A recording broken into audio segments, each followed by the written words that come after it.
Hey, what's up, good peoples? What's going on, everybody? What's up? What's up? What's going on, YouTube? What's up, Facebook? Please, I need you guys to like, share, and subscribe if you're on YouTube. If you are on Facebook, don't forget to share this. Share, share, share. As always, I have to bring my co-host, the woman of the hour. She's no stranger to the show. And we about to bring up Miss Shay in this building. Hey, What's hey, hey. what I up, thought you Queen? had canceled the show. I was backstage just waiting. No, I ain't canceling.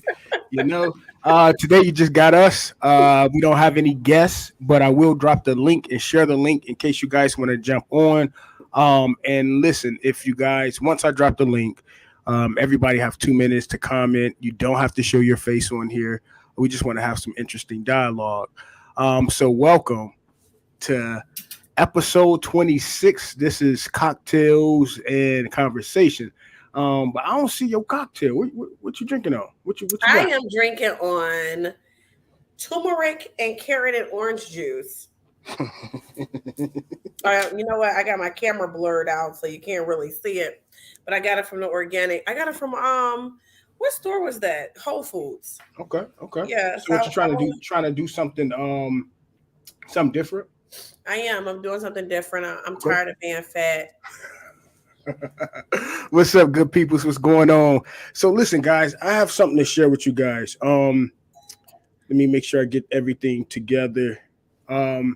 So the light is, I don't know if can you guys see me okay? So See you fine. this is my pre-birthday weekend. My birthday is Sunday. I'll be 39 years old. So hey. So listen, so let me tell you guys why I have this white blazer on. This white blazer is a blazer that I wore on my 28th birthday. I am currently down 56 Let us see. pounds. Stand up and step back. Well, listen, I can't stand up because the new age of doing things. You dress from the top up, so so I would love to, but I don't. Yeah, I don't want to get Well, you know what? I mean, your birthday's coming up. Sure, it's your birthday suit and everything. Why not? It is what it is. But so listen, so this when I put this on, I kind of got a little, because I don't know if you guys know, I've been trying like hard to just work out and all of that stuff, and now that I'm actually seeing and just a different way of life, and now that I'm actually seeing results, like I mean, shit, this is 28, so this is 11 years ago, and I can actually fit this, so I am extremely extremely happy. So at the at the after party today, I know for a fact we'll get to see it. Oh, what's Okay, up? let us see. Right. Let us see. Listen, you guys can follow me on OnlyFans, and no, I'm just kidding. What up, Marlon? What's up, Michael? Listen, Hey, guys, Marlon. what's going on, good people? Listen, if you guys just joined, please like, share, subscribe to the YouTube channel. More importantly, share this on all your social media platforms. Before we actually get into today's conversation, I always like to open up with a icebreaker. So, Scared. if there was one word, not two, one word to describe you, what would it be and why?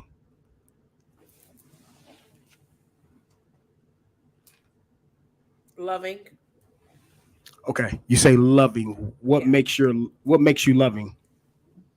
Um, because I pretty much love everybody I'm around. I'm really not that judgmental.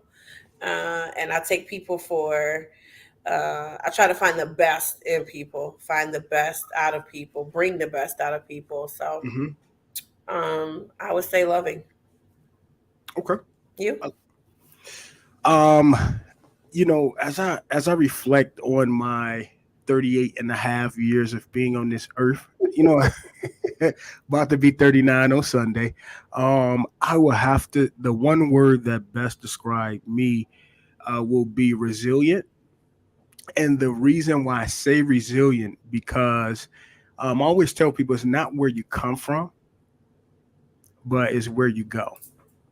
And just through my life, I have um, I- I've had a lot of loss, with family members, and I bounced back from that. Anything that I feel like it came at me for the bad, I turned it into good.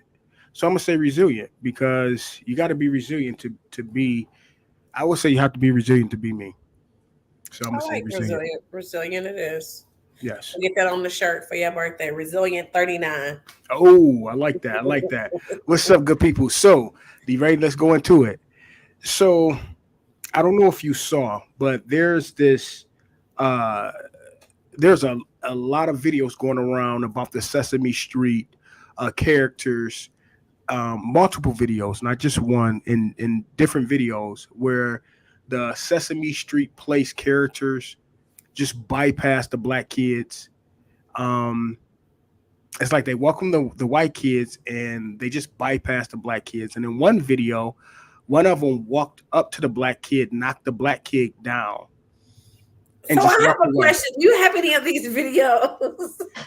Listen, I wish I could put it up, but YouTube is like really, really strict. Oh, okay. But I'm gonna get the video and show you what is your what is your perspective, because I mean we in 2022. You would think that we would be moving forward, and I I, I feel because we had this particular person in office, I feel like Yes. we went 20 steps forward and then we took 50 steps back. Yes. What is your perspective on that? Well, I do believe that having Donald Trump in office, um, he didn't cause any of this.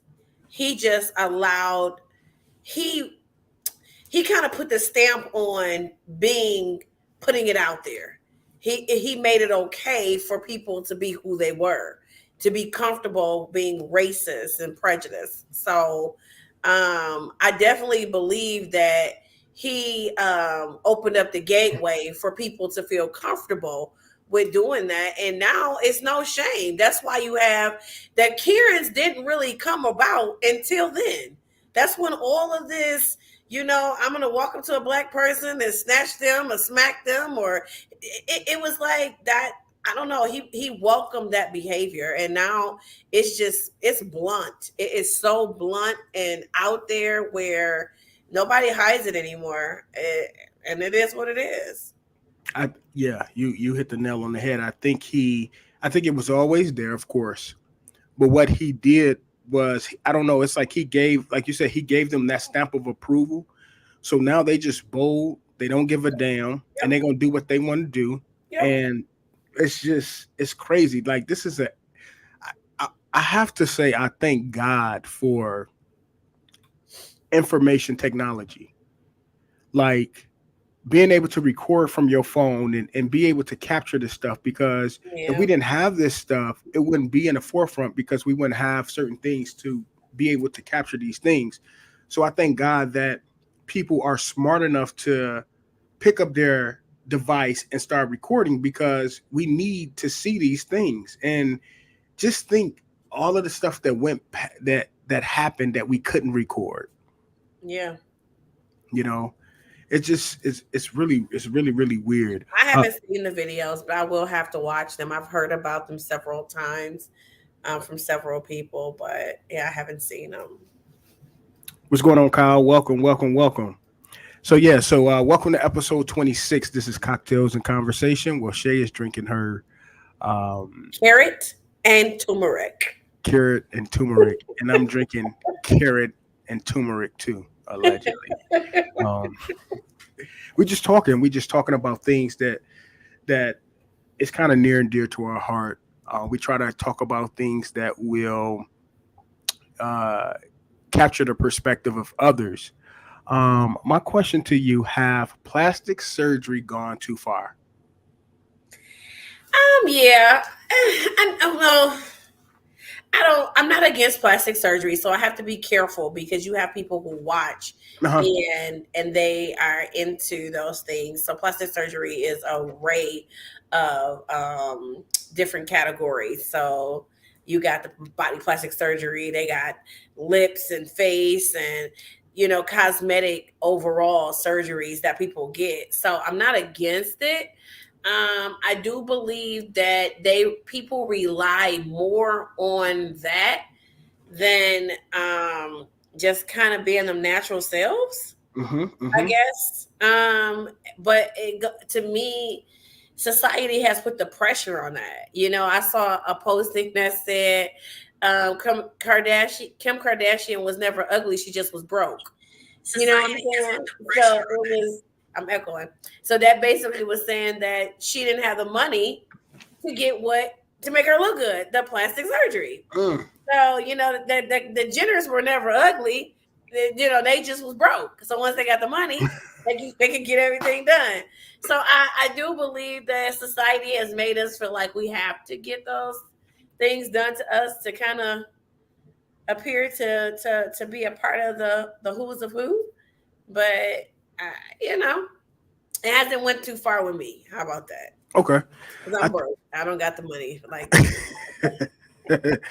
so I think I'm for it. I feel like if it's gonna make you better, um, but I think more importantly, just because it makes you feel better on the outside, does it really help you on the inside? You know what I mean? So you can look Yeah. like a 10 on the outside, but if you don't feel like a 10, you feel like a 3, is it pointless? Um, No, I think it can boost some people's self esteem oh, depending most on, definitely. yeah, you know what I'm saying, and depending on how long they have had it or where Hmm. they've come from. But it can't fix. I get what you're saying. Internally, it can't Yeah, fix. yeah, yeah, yeah, yeah, yeah. You know what I'm saying?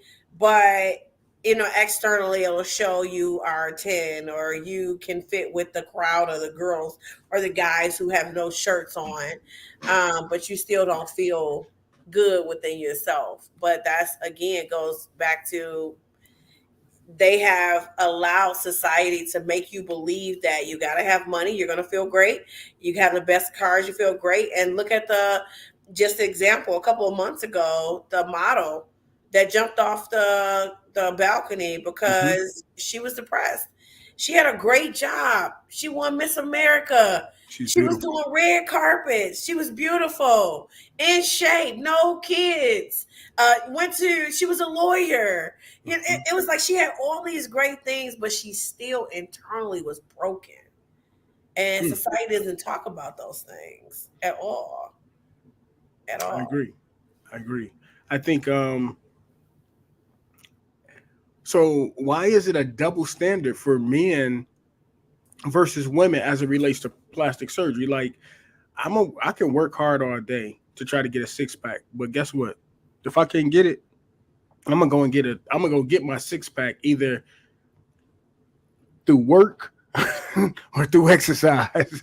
So why is it a double standard for men versus women? Why is it that men always get a bad rep? I think that to me it all goes with that toxic masculinity where they feel like men have to be this and men have to be that, or men only I'll never forget I worked with a woman, a Nigerian woman. And this was when I was in at the hospital, and she told me, she was like, we won't consider you a real man because you don't work with your hands. So I'm not a construction worker or stuff like that. She didn't deem me as a real man. I was just like, man, What y'all kind of woman you sad. say this was? It was a coworker. Oh, okay. And I'm like, damn, should I get her? Should I get her in trouble? Should I get her fired? But I was like, she's just ignorant. Why does society look at men different when it comes to uh wanting to look better than women? Women is like it's okay, but when men want to look better and they choose to do something, why is it a double standard? Well, everything's a double standard. I mean, if you start to go that deep, then you're going on a rabbit hole for real. because it's double standard. If a woman cheats on a man, she a hoe. If a man cheats on a woman, he's a player. If a man got a whole bunch of kids, he got that thing. A woman No. got a whole bunch of kids, he trifling. So, it's like it's a double standard either way you look at it. It just depends on which angle of the building you're standing on. So with cosmetic surgery, I don't think it's a double standard. I just don't think men talk about it as much as women. That's all. I do believe men do cosmetic surgery. And Hmm. I don't think they do it at the rate of women. Hmm. Because again, it's double standard. A woman can't be unattractive and possibly pull a lot of men. A man can be unattractive and still pull the baddest one in the room. So the pressure is up on women to be beautiful at all costs. Remember, when we go and have our babies, what do we say before we have our baby? Oh, I know kids. What y'all say? I gotta go get my hair done before I go into labor. Why? Because I want to get my nails done. I want to get my hair Wait, done. wait, wait, wait, wait. So you mean to tell me women literally get their hair done, nails done, just to push out a baby? Yeah, Why? because Does you the want baby come out better? when your baby come out, you want to take pictures and look nice. While you pregnant and you on the table, you want to look nice. What has this world came to where you have to look pretty for pushing out a baby? I don't know. You ain't never. I don't know. Well, maybe you haven't been around, but you have sisters.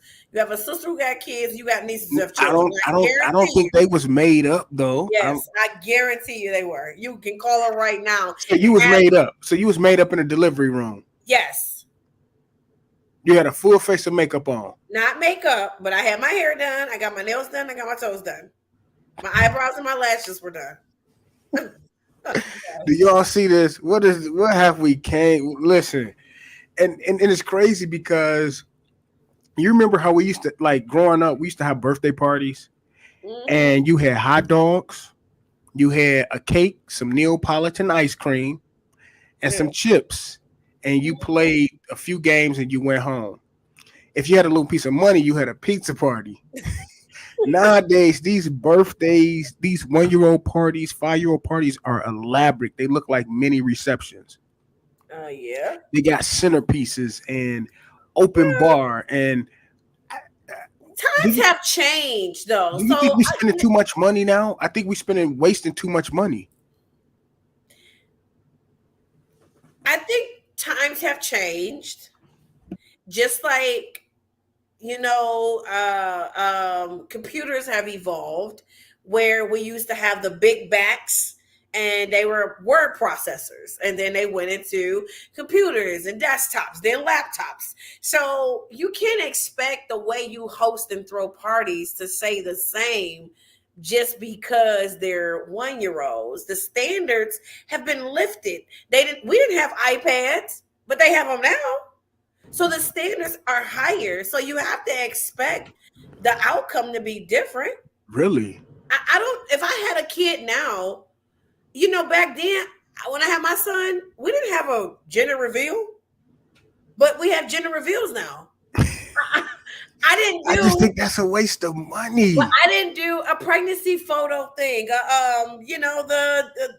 The photo where everybody, I get that. didn't do I that. understand women want to have that because they want to have that memory. I get that. But it didn't happen then. It It's the did not. standards are higher. Your baby's having a party before they're born.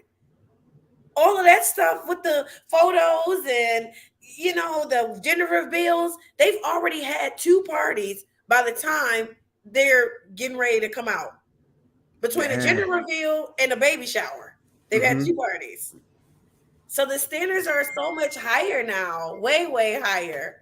Where hell, you can't expect life to be the same as far as raising our kids back then versus now. Sorry.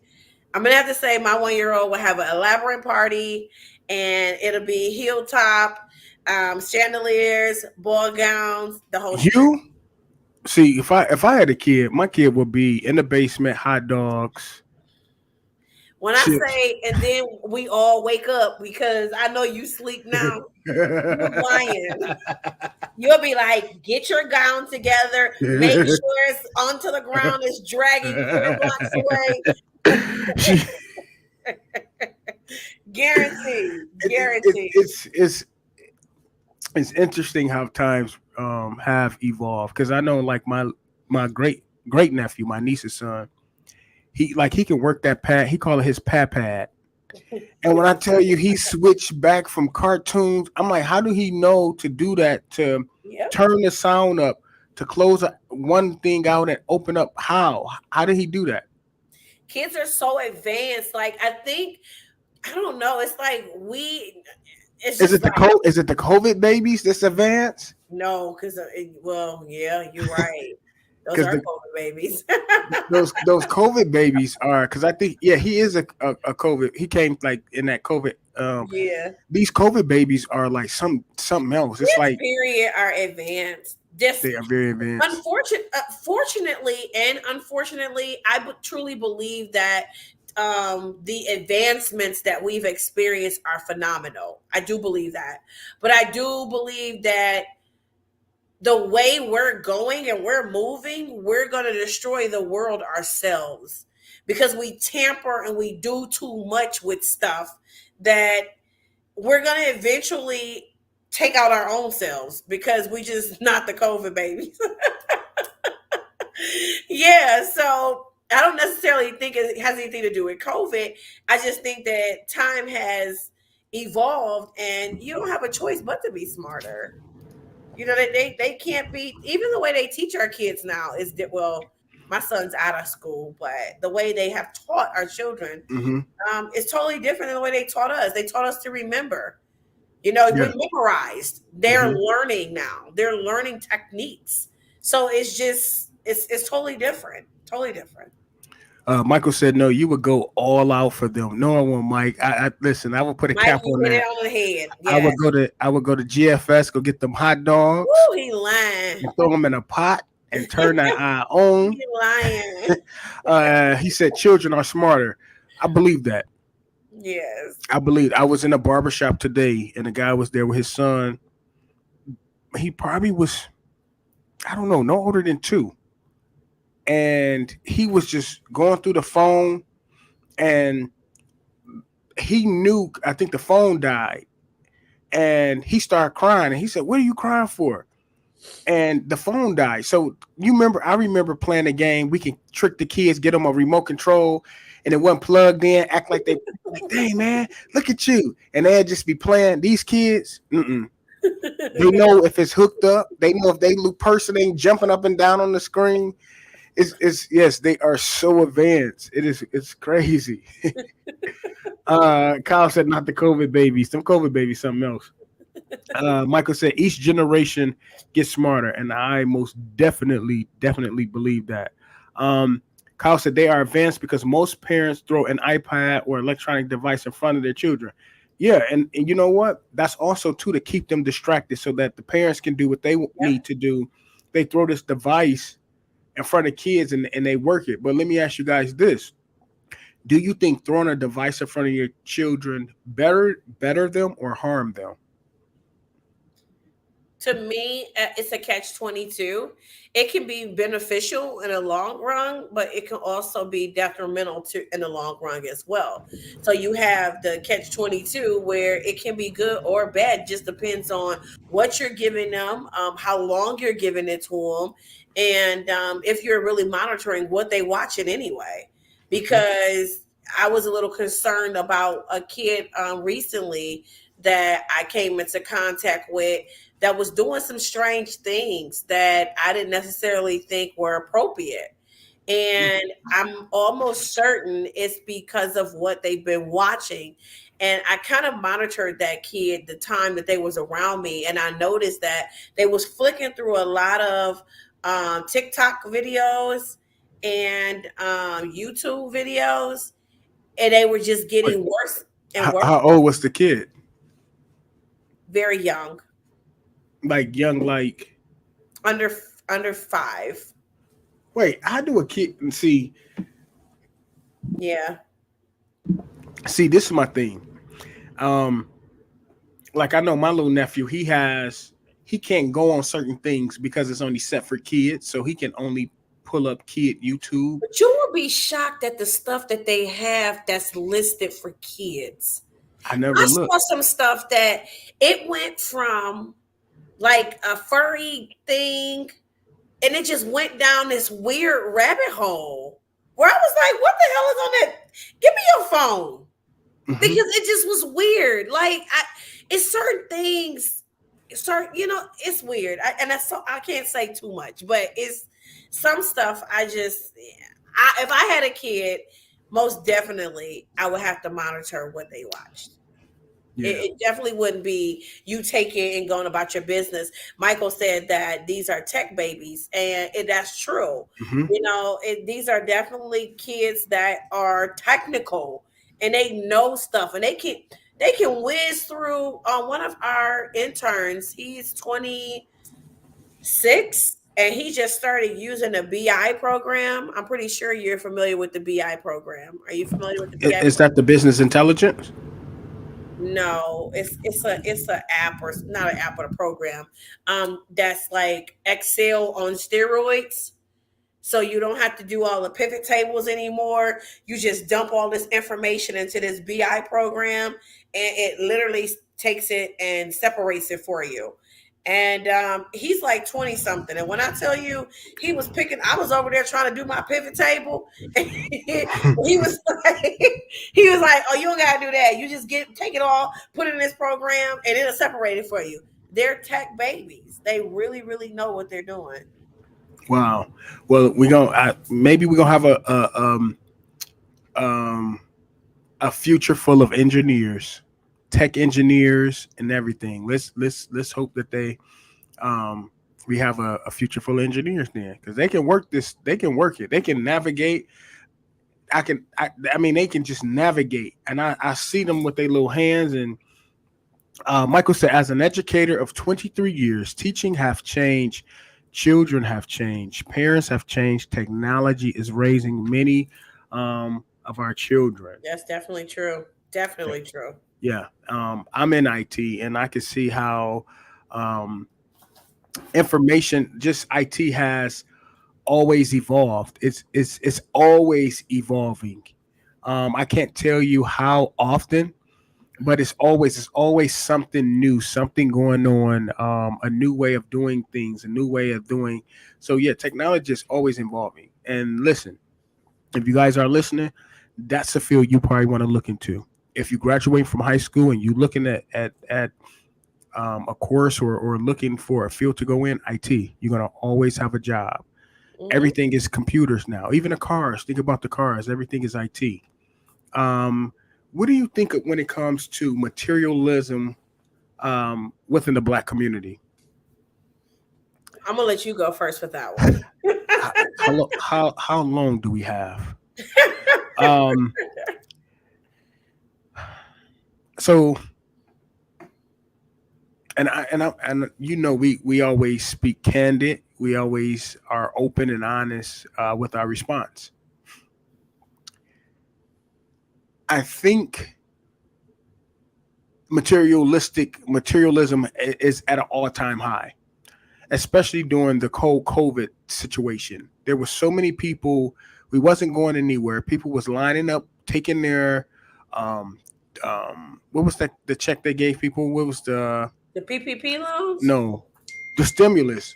Oh, Instead of stimulus. saving that, putting away, people were lining up in Gucci, lining up in Prada, and it's like, why does clothes, and when I was in high school, you had to have the latest and the greatest. You did, because if you did it, you would get picked on. I personally feel like, I think for us, because a lot of us didn't grow up with it, when we get to a place where we can't afford those particular items, I think that's something that we use to feel like we have gotten to a point of success.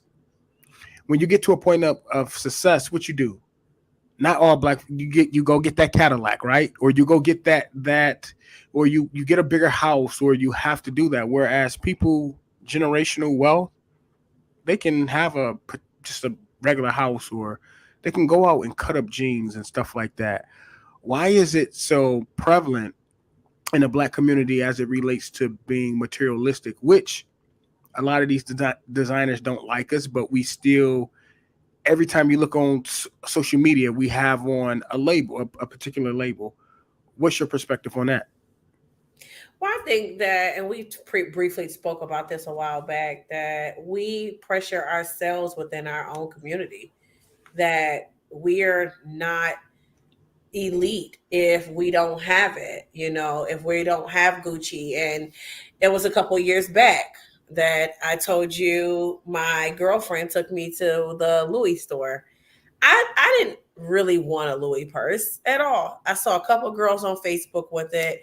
I wanted one. So I said, fine, I'm gonna go get me a Louis purse. And I, unfortunately and fortunately, once I got into the store, it was like I didn't even want the purse anymore because it wasn't anything I wanted. I just wanted to feel like it validated something within me. And for sure, if I want to go buy a Louis purse, I can definitely go buy one. If I wanted to buy two of them, I could get them. But I just don't want. I don't want to be labeled that person that we have to. I have to feel like I gotta buy something in order to feel like I'm validated. I just don't want to do that. I think our environment and our culture has taught us or tries to teach us that in order to be a part of this it group, you have to have these things. I don't really think it's the other cultures that's doing it. I really think it's just us. We feel like if we're gonna go to the Gucci store, we got to put on our best outfit in order to go in there so that we can get noticed, so that somebody will come and serve us. Versus to somebody who's white, they can go in there with some jogging pants on and get 18 people surrounding them. It has nothing to do with what you have on. But you know what? It is a catch 20 with that. When they see us, if like when you go into those higher end stores, I mean, the customer service, like if you've never been, it can be a great experience. Like they wait on you hand and foot. They talking to you, but it can also be an intimidating feeling because if you not look the part, then they probably like, okay, is he's going to steal, or they'll come Let's over. not even look the part, because Well, you can be dressed up and still not get the same and not get superior service. but And it's this. It But has listen, nothing to do with your I clothes. guarantee you, if you went in there with jogging pants and a t-shirt, and you Yes, went in there in a suit, they're gonna treat you better because you have on a suit. I I don't guarantee you, believe it. hands down. I don't believe it. I guarantee you, hands down. What you guys think? Drop in the comments and let us know what's your perspective on that. And I think What was the rapper's name that went into Gucci and got mad because they wouldn't wait on him? They made him wait for 30 minutes, and he had his entourage with him. I think was I it don't know. somebody Gates? Kevin Gates. It had to be Kevin Gates. I think it was Kevin Gates, or it was one of the guys from Love and Hip Hop. And it was this. I think it was earlier this year. He went into Gucci and he was upset because he had to wait. They made him wait for like 20 something minutes. So many of the people feel if we have designer items, they are accepted by society. However, many of us don't have money in the bank and are broke. Mm-hmm. That part is true Mm-hmm. too. Mm-hmm. Mm-hmm. But I think that you can be suited and booted and go into some of these stores, and they still won't help you because it has nothing to do with the money. I know for a fact you can walk into a freaking McDonald's, and if that person is prejudiced, you could be the flyest person That's in true. McDonald's, and they That's still go treat you like shit. but I can say off first of all, when you dressed up, you carry yourself a different way. I don't know what it is, and even I'm gonna say for myself, if I'm going somewhere and I got a t-shirt and jogging pants on, I'm okay. I'm just going to do my thing, going to purchase whatever. But when I have on that suit and I have on a little piece of jewelry and I walk into a store, it's like, okay, like I demand. You know what I mean? I don't know what it is, but it it's a different experience, and you get a different experience. You know why? Because perception is reality. They looking at, okay, in their mind, which is ignorant, Well, he has a T-shirt on and jogging pants. He ain't gonna spend no money. Like even a cologne counter, for example, in Macy's.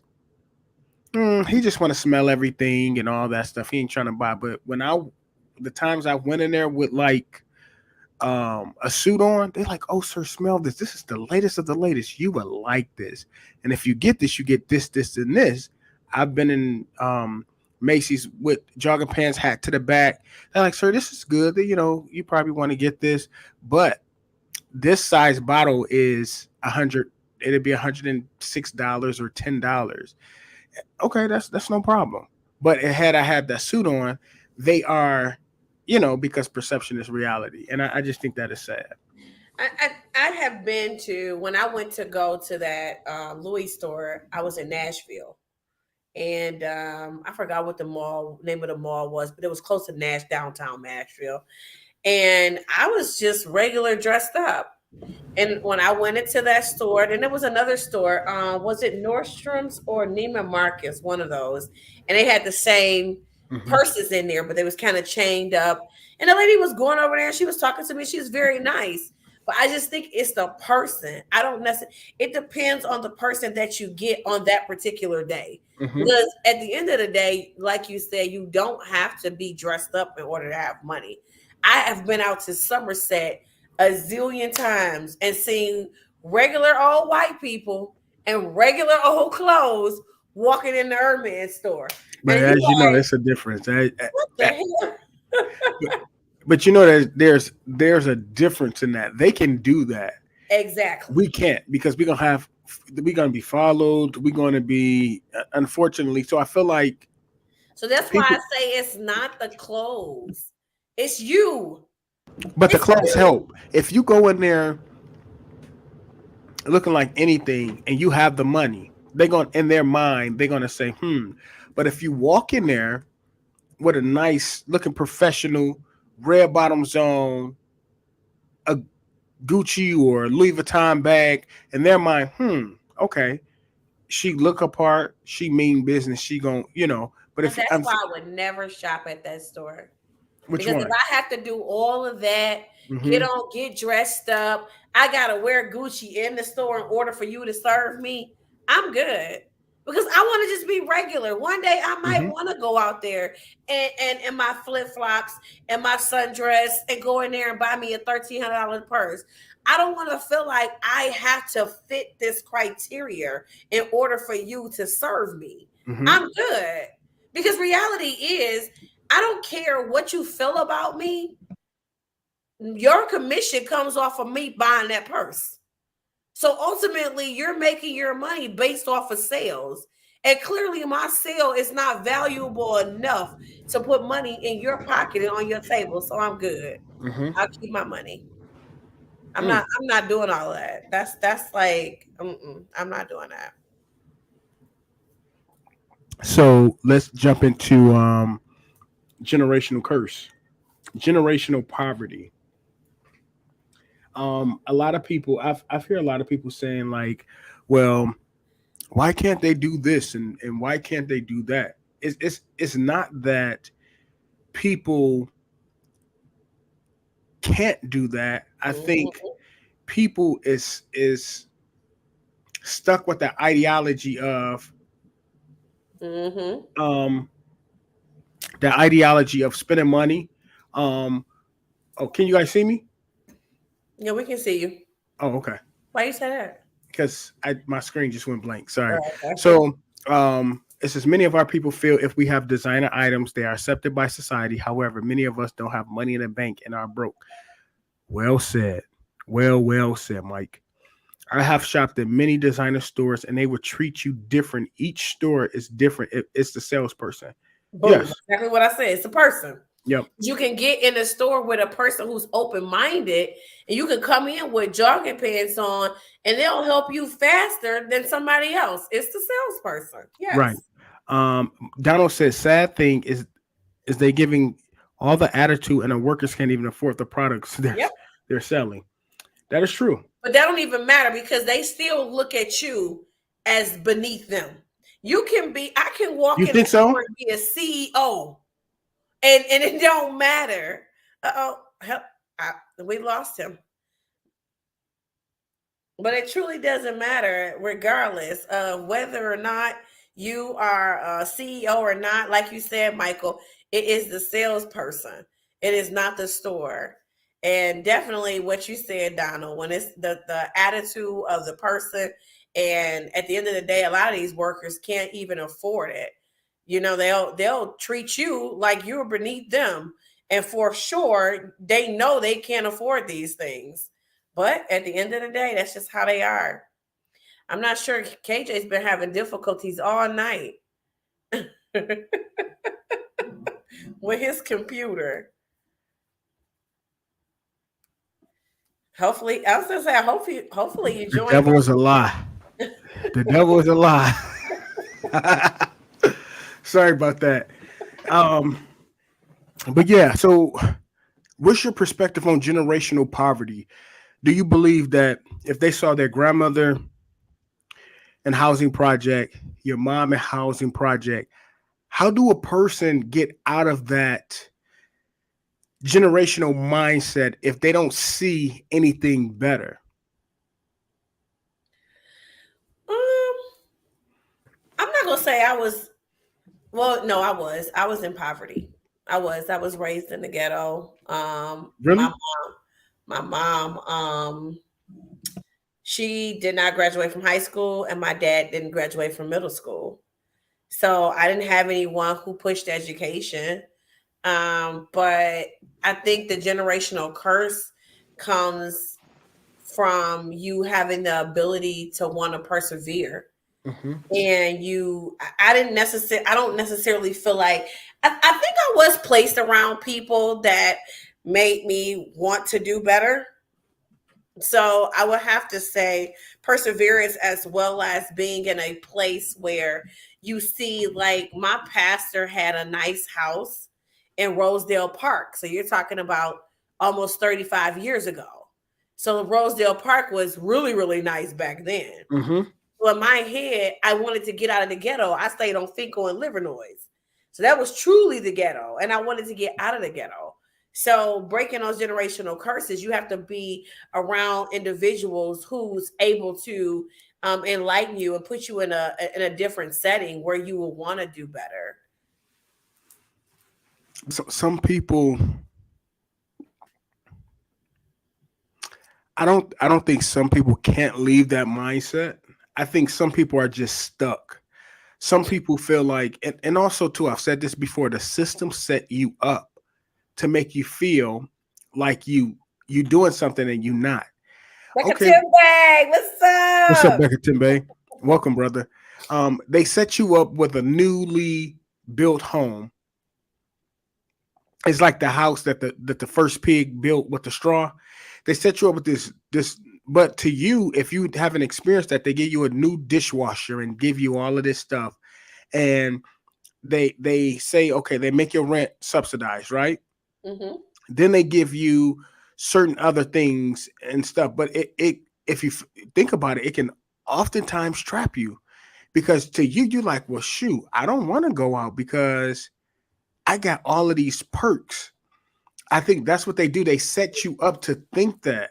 So you're saying if they subsidize your living, they put you on a Section 8 or whatever it's called, Mhm. they pay half of your rent, they pay half of your DCE, that's considered setting you up? I do believe like those services are great. I think those services are a jump start. But look how many like I can remember my mom before she died. Like my mom always she wasn't gonna leave food stamps. There's no way she was gonna there's no way she was gonna let that go or let those other perks go because in her mind it's something that she was to her is free and she was gonna have all of these perks. But I think it enables us to the point where we can't see anything beyond that. I think it enables those who allow it to enable them, because you're looking at the cup half empty versus to looking at the cup half full. I'm looking at the cup that, okay, you're paying my living right now. That gives me opportunity to go back to school. And I ain't really got to focus on working right now. Let me get my education together. Then I could go and get off of this and get me, a better job so I can pay for my own things. You're paying for my DTE. That gives me money to save in my pocket and put up. If I don't have a car, I can get me an Uber. I can get me a taxi cab. I can catch the bus. You're giving me food right now. Okay, cool. That's money that's not coming out of my pocket. So I can save that and put that up for a rainy day if I got to buy books But for see, my that's class. that's your mindset because you a go getter. But I've seen it even in my family, time after time after time. They do stuff to, I think, stagnate us. But that's if you allow it. You keep saying But what stagnate person us, wouldn't but allow that? You know how many times I go into a grocery store and I see these people spending thousands of dollars on food, mhm. and then when we walking outside, they get in the hopping in the Range Rover. You know why? Because they don't they stuck. Mm-mm, You assuming. mm-mm, Because mm-mm. just like I could get my sister's credit card and jump in my car, you could get my sister's I'm sorry, food stamp card and jump in your car. You could go spend $1,000 on her food stamp card and get in your car and not be on Section 8 or food stamps. So that does not mean anything. You can't assume that No, I'm not. food No, stamp no. card don't I'm even talking work. about. I'm talking about like the people that I know. They Oh, let Becca Timbe in the box. we have to get the link shared and get the stuff shared. We're gonna let you in there, bro. Um, but I think it's put there to stagnate us. It gives us, okay. You at the Brewster Projects, right? The Brewster Projects. That's where Diana Ross was raised. It's a projects here in Detroit. It's no Mhm. longer exists, but then they tell you, hey, we're gonna put you in a 4 bedroom. You go from a 2 bedroom to a 4 bedroom. Everything nice. You got a dishwasher, refrigerator, stove, microwave, all of these things that you didn't have. And then they tell you, hey, but if you make this much money, you can't have this. So guess what? You like, well, I'm afraid to make over that much. You'll be surprised how many people that I've worked with, like in the past. I want to work, but how much are you paying? I can't make over this much because it's gonna mess up this. I think it puts us in there. Poverty is a mindset, but I think it's placed to stagnate us and for us to think that this is the way of living and not to think of the greater picture. Well, Because I don't want. I recall many people saying, sometimes you'll be like, "Oh, I wish I had food stamps," and I say, "Oh, really? You really wish you?" And you'll say, "No, no, I I only have do one want day." food stamps. I get tired But of spending cash, no, you don't want. 400, $300 When on this I high say you ass don't want food. them, you don't want them. I Because want them. if you had to deal with food stamps, that means you would not have Listen, the I lifestyle that you got now. listen. Okay. I don't want to deal with the people, but I want the food stamps. That $300, $400 could be in the bank. I I hate don't spending want that. money on I food. thank God for my life and how He set me up, and I thank Him that I can afford my food and afford to buy it without the assistance. I appreciate that. Shy said it stagnates all poor people. Yes, it does. He's exactly right. Because I don't think it stagnates all of us. I definitely believe that some of us will take that. I have had people tell me, like, I'm so glad to be off Section 8. I'm so glad that I don't have to deal with that anymore. I had a recent friend tell me she wasn't going to get a job because her rent was going to go up. And I'm like, absolutely not. Get you a job and pay your rent.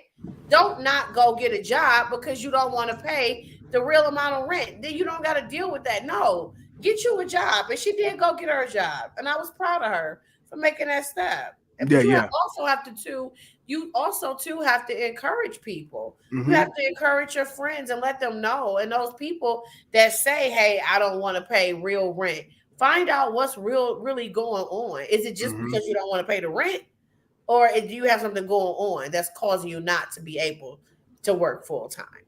Right. That's why I actually take my hat off to my sister because I remember my sister was pregnant with my niece. She was in a senior in high school.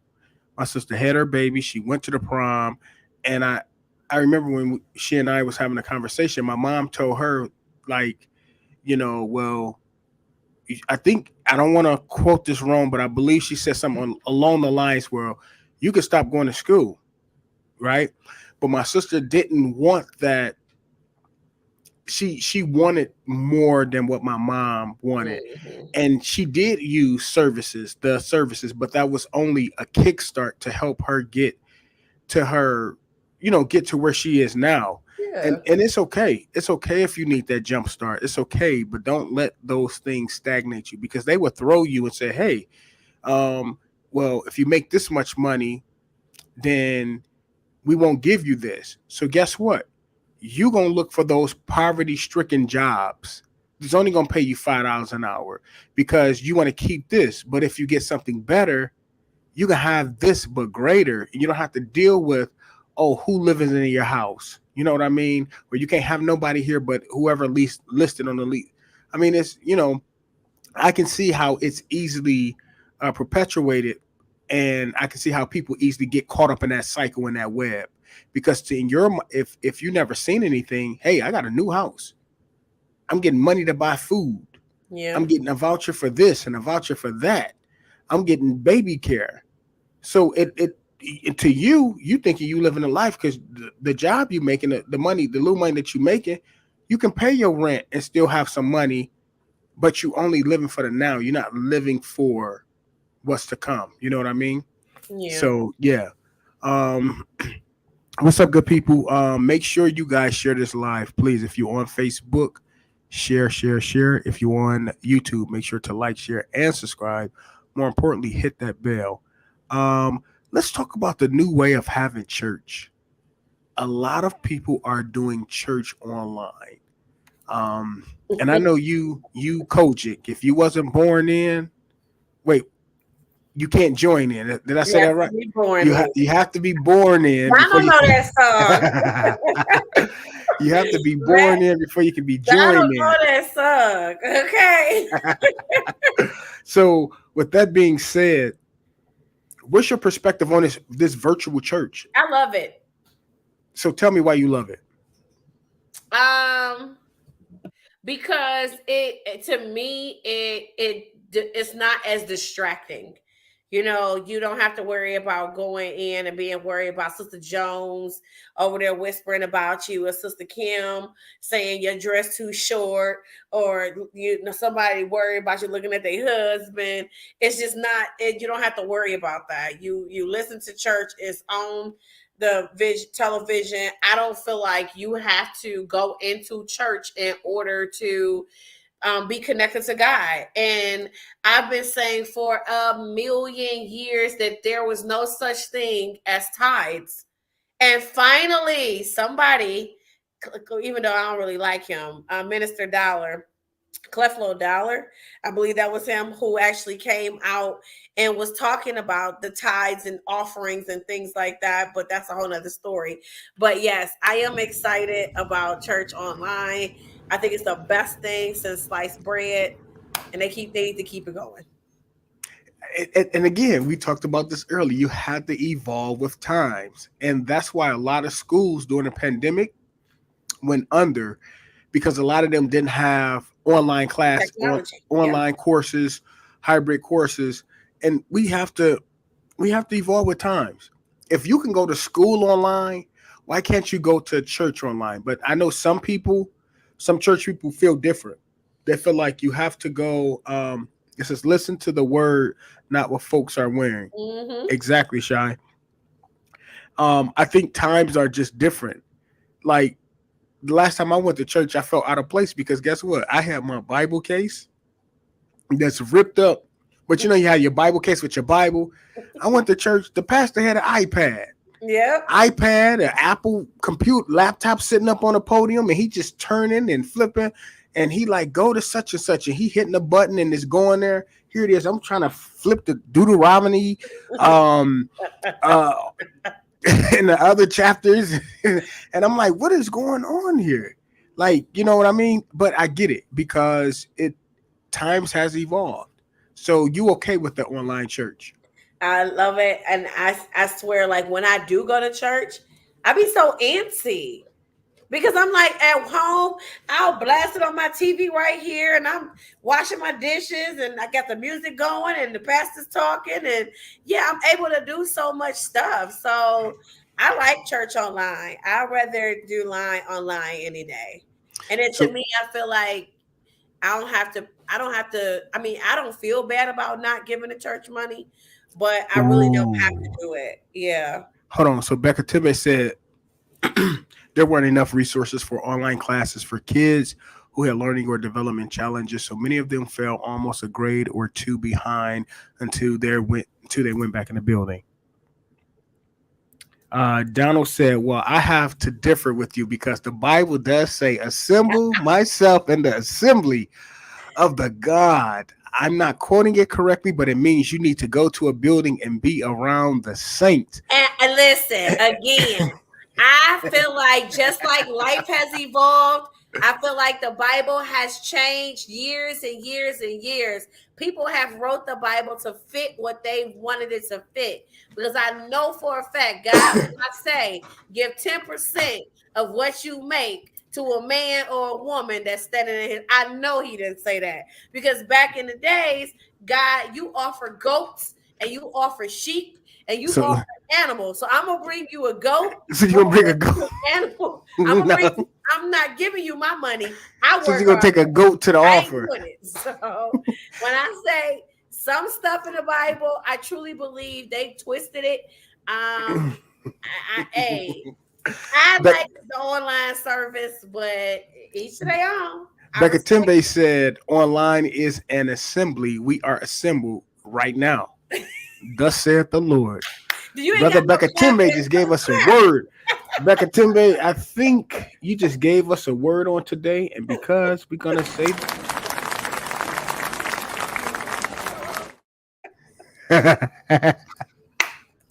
I love it. he said we are assembled.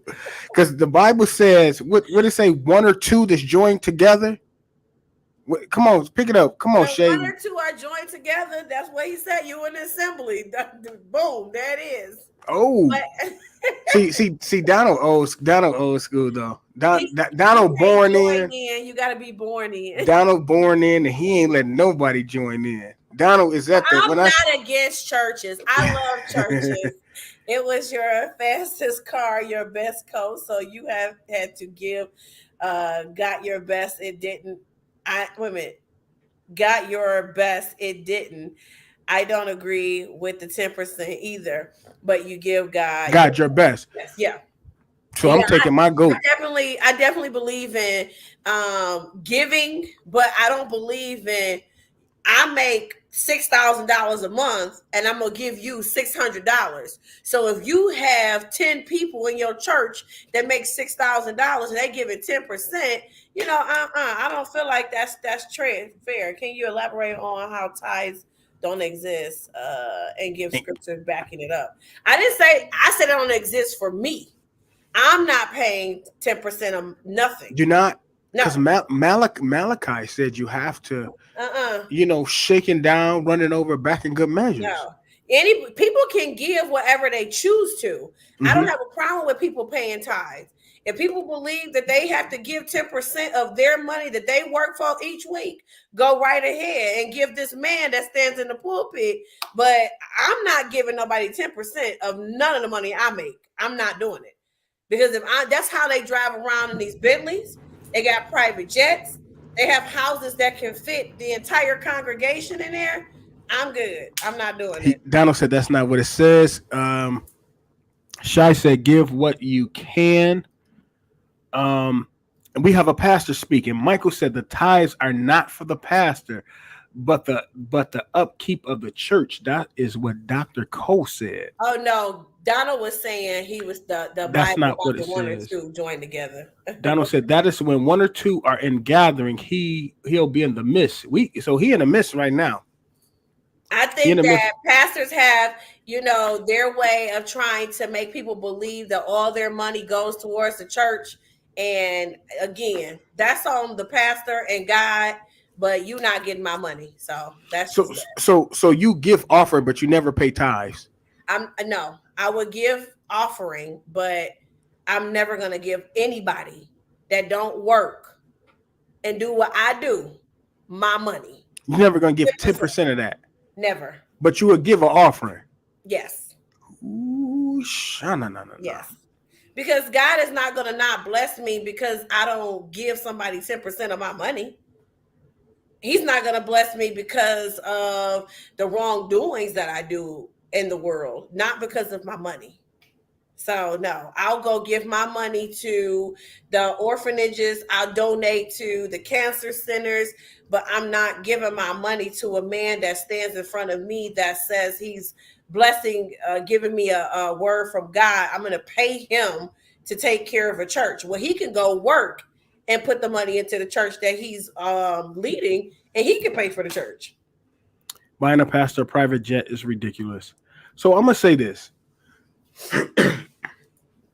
I do believe what Malachi says, you have to pay your tithes and offering. Again, it's one of those things that evolves with time.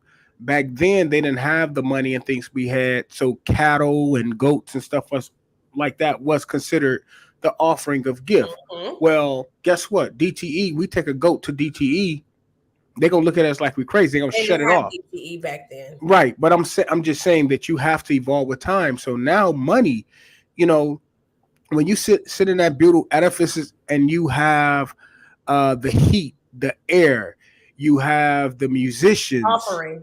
you have the Offering. screens, you have all of that stuff, Offering. like that costs. And I personally believe, now I don't know about the private jet, but I do believe pastors should get compensated because it is a job dealing with your sheep. It is a job. It's a job within a job, because you know why? Saints always feel like they always got their hand out. They want this, they want this, they want this. But the saints don't even put a dollar into the thing. So I wouldn't have a problem if a church, so you have people who are in these churches that's lights off, that's gas off. I know my girlfriend's mom, they buried her sister, and she was a faithful member at that church, sang in the Not choir, millions. but they would not pay and help out with her funeral. But she paid her tithes. She paid her offerings. So I'm confused. Like, I listen again. Anybody can give their money to whomever they choose to give it to. I'm not giving 10% of my money. So Dr. Michael Kosa, I have been pastoring for 28 years. I have never taken a salary. I give 10% of salary to my church. Can you see me? What is going on with mine? Oh, okay. Donald said, not my pastor. He gives back to the community. Becca Timbe said, the distrust of the church politics and what has caused so many people to seek traditional African spirituality or other spiritual systems that they have found divination in. Did I say that right? Kyle said, you keep saying a person whom is not going to. It is because of the upkeep of the church. So you got some prayer warriors up in here, Shay. You got to be careful. It won't. It says, but millions though. Michael said, Malachi 3 tells us what we are to do as it relates to giving. Kyle said, the pastor who decides to take tithes for his personal use will definitely answer for that. Amen. Michael said, the Bible says the work. What's going on? Boy, why don't you put your phone on do not disturb? I did. This is Michael said the Bible says the workman is worth of his hire. Becca Timbe said good, and Michael said yes. I don't know. This is something that we could probably talk about this all night. I think that when you see the big bishops and pastors who have private jets, is that needed? No, it don't. But when you are in a church that has 21,000 members and 50,000 members, what do you expect? Shouldn't the pastor and the bishop of that church live well, or no? They should live. Everyone should live well. That's Come on, Michael. What I'm saying is, I don't feel that You have pastors that I just posted the link, y'all. I just uh, posted the link so you guys can join in real quick. If you don't want to show your face, you don't have to. You can just do audio only. Go ahead, Shay. I'm sorry. no, I got to get my cord so my phone, my computer don't die. But I'm not saying that the pastors shouldn't live well. I think they should live well off of their expense, not off the congregation's expense. At 10%, how much upkeep of the church do you really need? Mm. I mean, like, what are we talking about? Kind of upkeep? Like, what we doing? So, people want to get a 10%, do it. I'm not giving 10%. Okay. I will give my offerings and that's it. That's all I can tell you. All right, so we got Becca Timbe in, and after we Hey, have Becca Becca Timbe, we're What's gonna up, bring y'all? Dr. Cole in. And I'm sorry it's been so long. I've just been really busy lately. So there's so much to unpack here. But I'm gonna try to be as brief as possible. So, um, the thing, it's funny that you went into the welfare conversation and this because I think they're part of two issues that we have in our community. Mm-hmm. One part of it is that yes, the welfare system, food stamps, all those things were created after the Great Depression to help um, lower income families recover, and to be able to build and move in different directions, like Shay mentioned. But I think the problem is that, um, and it's not just the Black community, as a culture in America, it's become something that's very much dependent, and people have been tricking the system, like, oh, I'm gonna get so and so to fake my pay stub so that I qualify. Mm-hmm. And there's like generations of people who made a home in it. And while that was never the intent, the flip side is that there are so many people who get caught in cycles Mm-hmm. of that, and that's all they know. And we would love to see people move forward, but we've seen shows like Good Times and everything that's come from that, to see that some of these situations are very real, where people just get caught there, and they don't know how to go anywhere. And the unfair thing is that for people who desperately need that jump, they might be $1 an hour over the pay grade to qualify. So they're still below the poverty line, but not low enough for it to make sense, or to make the impact that they need to just get that extra push. So you do have those hustlers who've been gaming the system and whatever, who are just not going to contribute anything other than space. Now, as it pertains to the tithing argument, um, we were pretty much secular. We went to church on my mother's whim. You know, Mm-hmm. same church. The whole family went and whatever. But when we showed up, we went to church. When we didn't, she was making breakfast. So it wasn't as heavy with me. But what I also see is that when you have people like Reverend Dollar, who were these huge prosperity pastors, um, there is a big distrust of of these larger churches, because of the ways in which these prosperity pastors have become rich on the backs of their parishioners, while many of them may be starving to try to get you know that next meal, that next thing, to try to make sure that their kids are straight, while they're giving these large amounts for someone to have a private jet or rolls and all this other stuff in their driveway, when they got holes in their shoes when they show up. So Okay. I think that one thing that I saw this week that was profound to me was that the one mark of leadership is how people are left when you arrive and when you leave. Are they made better by your presence, or have you made your leadership about you and feeding your own? If you've made it about yourself, then you haven't done the people a service. And Mm-hmm. at some point, you have to come to your own reckoning of that. While there has been a retraction of Reverend Dollar with the ways in which he emphasized tithing, he didn't get the money back. Mm. That's what everybody said. Dr. Cole, you've been a pastor, like you stated, for 28 years. What is your perspective on all of this? Well, in the book of Malachi, chapter 3, it tells us, will a man rob God?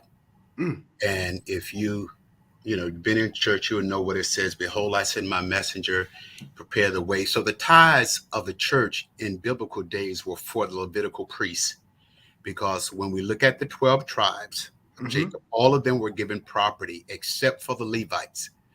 And so the other tribes were supposed to take care of the Levites. They were supposed to bring a tenth of everything that they had into the house of God, so the priests would be able to live by it. And so now in today's society, the Bible tells us, give not grudgingly nor of necessity, for God loveth a cheerful giver. We have been talking and been taught that 10% is what is required. My take on tithing, I believe in tithing. I was taught that way. I teach tithing, but I don't nail people across the head if they don't. That's something that they have to believe within themselves. Now, what is the tithes for? The church still has to go on. The bills have to be paid. And then also, if we look at it on a secular sense, any pastor that pastors a church legally in the United States, because they are the pastor, they have a right to 1/3 of everything that is raised in that church for a salary. Me personally, I work a secular job. There are other pastors that don't work a secular job. So their job is to oversee the church and what has to happen in the church. But also now, when we talk about buying jets and things like that, I don't think that stuff is necessary. The church, if the church can afford it and the jet belongs to the church, then yes. But many of these pastors, many of these prosperity pastors, you have to look at their background. Many of them have books and things out, and they have made millions of dollars off of their book sales. So sometimes we only see what they allow us to see, and we think that everything that's coming from the church, but the church still have to be clean. The church have to have a mortgage. All of these things, people have to be paid. It's not like it was 40 years ago, when everything was volunteer. I remember as a boy growing up, we grew up in the South. What they would bring to the pastor, they would bring him pounds. They would bring him pounds. They didn't have money because they were poor. So they brought him 10 pounds of this, 10 pounds of that, 10 pounds of that. And then when they got to the place where they could give, then they started to give. But I believe this, that God, he requires us to be a blessing. He says, muzzle not the ox that treadeth the corn. And so then, as well as it relates to give, the Bible says, give, and it shall be given unto you, good measures, pressed down, shaken together, and running over. And with me, what I have found over the years that I have tithed, and everything that I need, God has always supplied it. Amen. And what I've done, I've taught young people to give to God. I've taught them how to tithe. I have people in my church, young lady who didn't know about tithe. And I don't let people just jump in and just start doing things. I try to educate them. And she could not afford to tithe 10% because she was on a fixed income. So I told her, you give what you can give. And the more you give, God will give back to you. And then she started to tithe out of what little money that she had.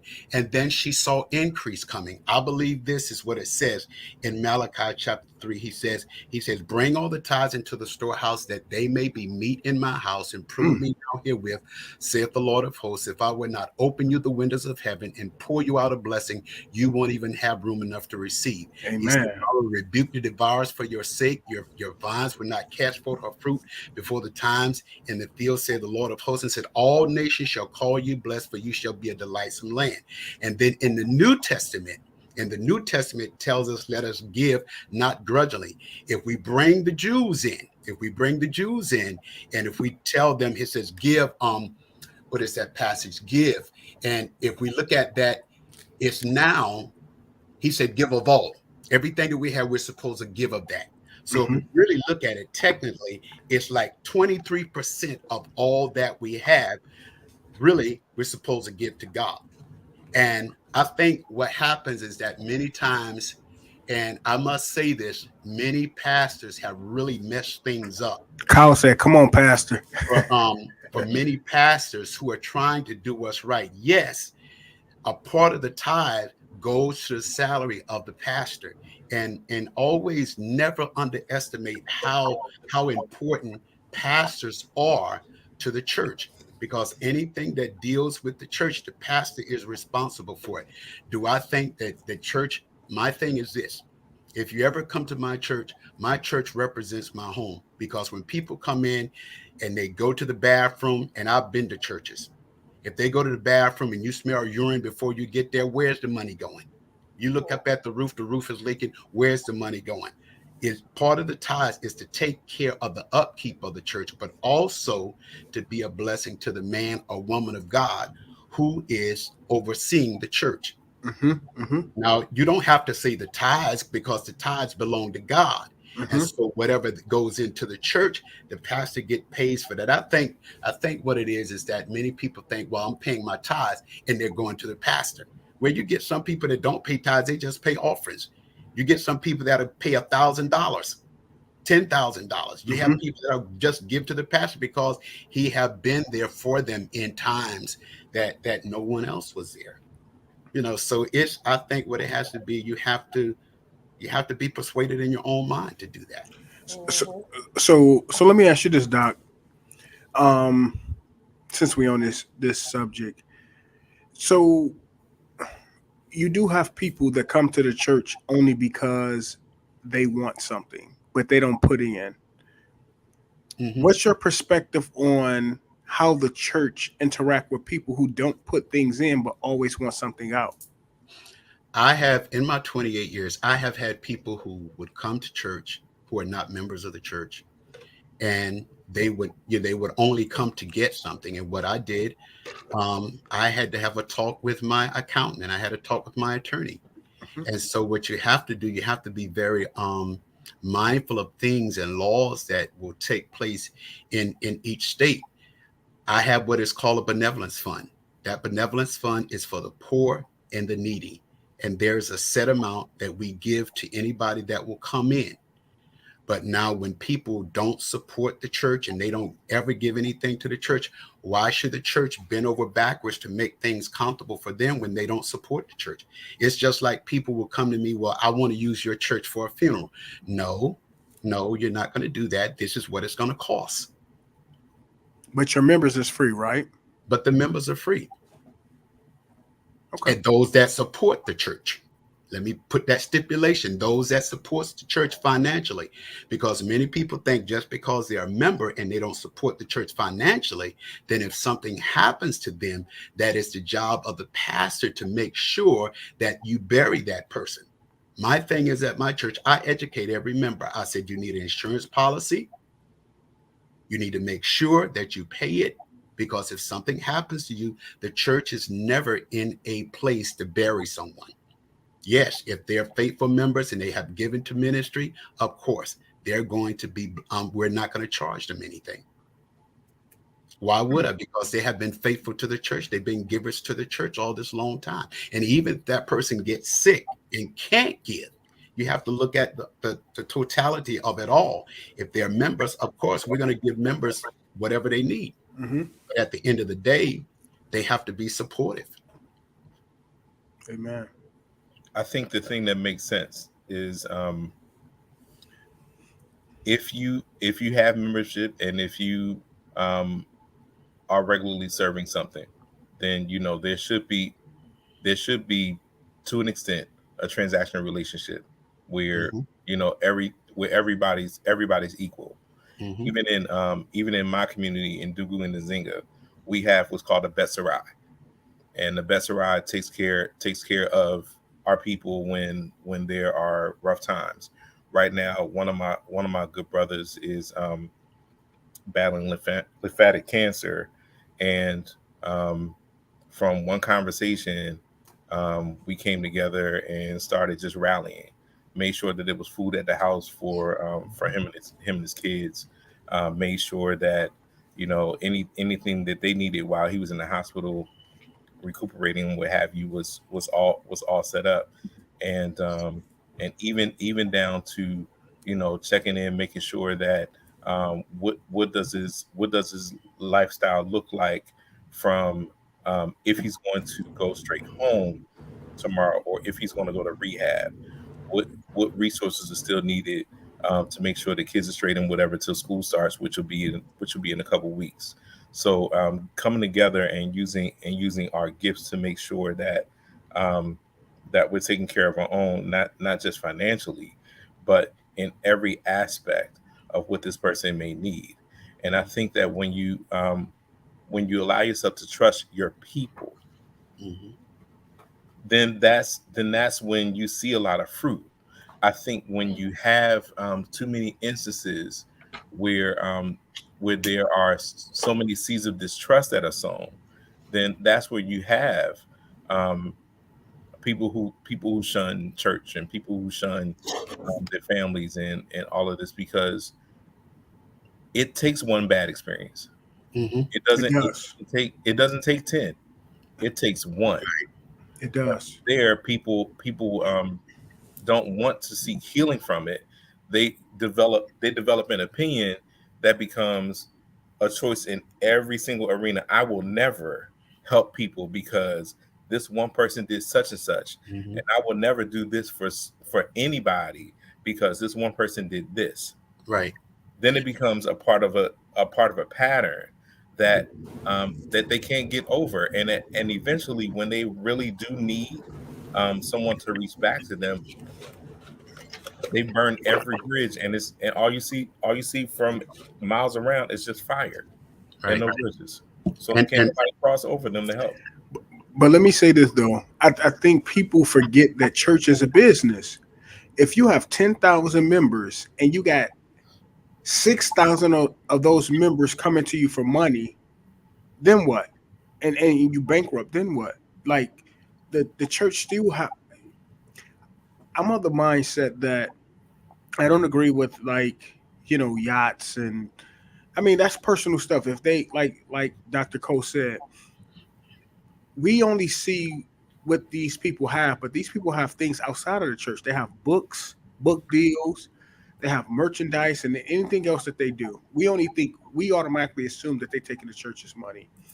right. And But we never can assume that because we don't know the background.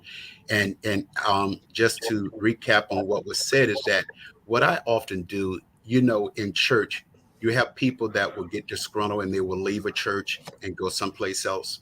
mhm, And I've had people to come to my church, and one of the things I do, I don't let them join church right away.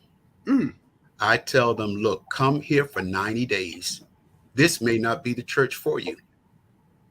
mm, 90 days. You have to be here 90 days and you have to go through classes and then you decide if you want to be a part of this ministry. But one thing I don't allow people to do is come and talk to me about a former pastor because I do not want anyone to judge me by somebody else's work. And as the brother was saying many times, one bad experience and they look at everybody the same. And I tell them, don't judge me by another man's work. Get to amen. know me, get to know me what I'm capable of. And I'm that type of leader. I will give from my heart. I every year I know and I'll say this, there are many pastors, there's many members of churches who don't have a clue where their pastor live. They're paying his salary, but never been. I take the opportunity to invite the people that are part of my church to a Christmas gathering, Of and you they come to my at your house home? at my home. Yes. Wow, that's that. And these are things, and when they have something, I try to attend everything that I possibly can because people need to know. And I don't have 6,000 members, so that's impossible for any pastor to do that. Right. But the thing is this: we also have to remember, like I said, they have other book deals, they have other things that they're doing, and I believe this that pastors should be taken care of. But I believe this as well: the blessings of the Lord flow from the head down. And if I'm blessed as the leader, the people that are part of my church should be blessed as well. I Amen. should not be the only one driving around in a new car, because if I'm giving them the tools to get what they need spiritually, Amen. I talk about finances, I talk about health insurance, I talk about all of these things as it relates to ministry. It's just not about coming to church. Thank you, Jesus. Thank you, Jesus. Thank you. No, there is something more than that, because at the end of the day, if you don't have any money, the Bible said money answereth all things. If you don't have any money, you can't get anything done. And just one thing as it relates to the generational piece I was putting in, I wanted to say this, that many times what happens is that people get caught in this trap and they see so many other things. They see so many other things and they see. And I know for me, I grew up poor. There were 7 of us living in a 2-bedroom house. And the whole community, my grandmother and other people would go and work out in the fields. But and I heard Shay say something as well. I was determined Mhm. not to be that person who lived my life, the rest of my life, working in a field. When I was 12 years old, I picked, if y'all know what blueberries are, I went in the field and I picked blueberries. I made $500 a week. And For I put picking bluebirds. Okay. Yes, picking blueberries. Yes, because my mother told me you're going to go out there. You're not going to be playing. You're not going to be running in that field. You're going to get out there and you're going to make that money. And I was determined that I was not going to get stuck in that generational stuff, because my mother waited for a check. My grandmother waited for a check. And I was determined I am not going to be that person. I was the second person in my family to graduate high school, the first one to get a 2-year college degree, the first one to get a 4-year college degree, the first one to get a master's degree, and the first one to get a doctorate degree. And even now, some of the people that where I come from, they are still stuck in that generational stuff Hmm. because they don't want any better for themselves. That's all they Wow. know. Yeah. Yep. That is all they know. Wow. This kind of so let's go to the comments. Shai says, but when a pastor stands in the pulpit and asks the congregation for a new car, then what? Kyle said exactly. They probably need to come with their own letter to how their membership was at the previous church. Yeah, I think it's important to understand a person's membership policy, because every a membership practices, because everybody membership practice is different. And I like how you said, Dr. Cole, you don't let people join right away. You want a person to actually see what they're getting before they join. And I think that's important. Mhm. In a church, you're a different pastor because you have integrity, whereas some pastors don't. When I can't sleep, I always turn on this channel. I don't know what channel this is, but it's this guy selling this holy water, and he just be Peter screaming and Popoff. hollering like, "You gotta buy this water!" And I'm like, "Who is this guy?" Peter Popoff. That's a black guy. No, he's white. No, this guy is black, and he be Oh, yelling. He black like guy. Okay. Man, he be yelling and like, "You gotta buy it right now!" I And I'll cannot. be like, okay, really? Like, I mean, but I get some people, you got to make a living. If sometimes people don't work a secular job or have a job, and I do believe pastors should be compensated. Is there a cap on that? I believe it should be, but I think pastors should be compensated. This brings us to the end of the show. I didn't realize we was on for an hour and a half. And so because you guys in a box, I normally don't do this. I'm gonna let you guys leave off with something, and then Shay and I gonna close it out. Becca Timbe, what can you leave the people with? I think that it's apparent that from welfare to church, in whatever place that we occupy as a people, there are some places that um, we need to forgive, Mhm. that we need to seek our own healing, and that we need to forgive ourselves, because we are perpetuating generation after generation the same hurts from our parents and our grandparents that plague us. And when we're making poor decisions, and when we can't trust the judgment of the people who can give us wisdom, it just leads us down a darker road. So at some point, forgive yourself and get what you need. Amen. Dr. Cole, what can you leave us with? Um, I would say this is that the Bible says this: if a man lack wisdom, let him ask of God. Mm, And I would say this: if there's something that we're struggling with, if there's something that we are not sure of, ask God and let him lead and direct it. Because one thing I've learned, he is a talking God, and he will never leave us forsake us. empty, and he will never leave us in a gray area. And follow your heart. Let God lead you and follow your heart, because he's not going to lead you down a dead end road. Mm-hmm. Always lead you to prosperity, wealth, and health. And we have to learn to forgive and keep moving on. And sometimes we have bad experiences, but Amen. never ever put others in that category of those experiences, because if we do that, sometimes what happens, we can be cutting off our blessings I said, because one person hurt us. Go to a point that we all have to get to a place that I got to love again, and I got to keep moving, and I've got Amen. to trust God in all that I do, because he ultimately, God is going to get you where you need to go. Mm-hmm. Shay, what can you close us out with? It was a great night. I still believe, I believe, and I won't change that. God has been good to me. I was raised in church. I am blessed and highly favored and have always been blessed and have lacked nothing.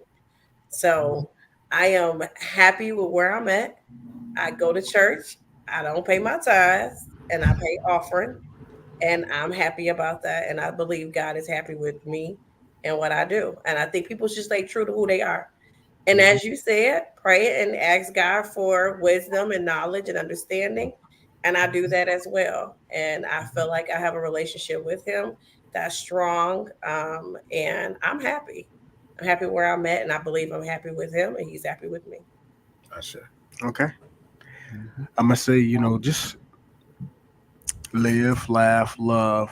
I think when you go to church, you have to understand. I always looked at the envelope as a child, and I asked my grandmother, "Why is all of these different places?" And she explained to me, "Offering means this, benevolent means this, and this." I think when people go to church, they may put $1,000 in the offering, right? That's an offering. But why not? If you give $1,000, why not give maybe six to the offering and 400 to the benevolent fund? Because if you don't put nothing in, you get nothing out. And I think people, I mean, I don't know how they do it. Like as far as offering, they can allocate those dollars to certain other areas. I'm assuming that they can, but we used to have to pay. Our thing had building fund. Guess what? When we give money, that was strictly for the building fund. To have big billboards and stuff like that. They had building fund, benevolent fund, offering. Each one of those dollars allocate to a certain area. And I think people have to understand that too. It's important that the head explain to his sheep what those areas are. I think they have a responsibility in explaining to people. Well, guess what? If you guys are need help with rent assistance, if you don't allocate those dollars to the benevolent fund, then we can't give you anything. I think carefully explaining that. So I do want to thank each and every last one of you guys. This was a very interesting conversation. I always say that, we, you know, our commentary, we go one way and then it turns left or it turns right. So I greatly appreciate you, Dr. Cole and Becca Tembe, for coming on. As always, yeah, I appreciate you guys. For the viewers, I thank you guys for just coming in and partaking with us every Wednesday at 8:30 p.m. Eastern Time. If you're on Facebook, please be sure to share this. If you're on Facebook, be sure to like, share, and subscribe. And just know that we love you guys. We appreciate you guys. It wouldn't be a show without you guys. If we don't have feedback, then I guess we'll be talking to the air. So we greatly appreciate you guys. Until next Wednesday, I'm out, and it's my Bye-bye. pre-birthday weekend. Bye-bye. We'll celebrate, and I love you guys. And Bye, peace Beck and out. Timmy. Good to Bye, see Beck you. and I will try to be here next week. I will try. Have a good All one, guys. right. We All out, right, y'all. y'all. Right.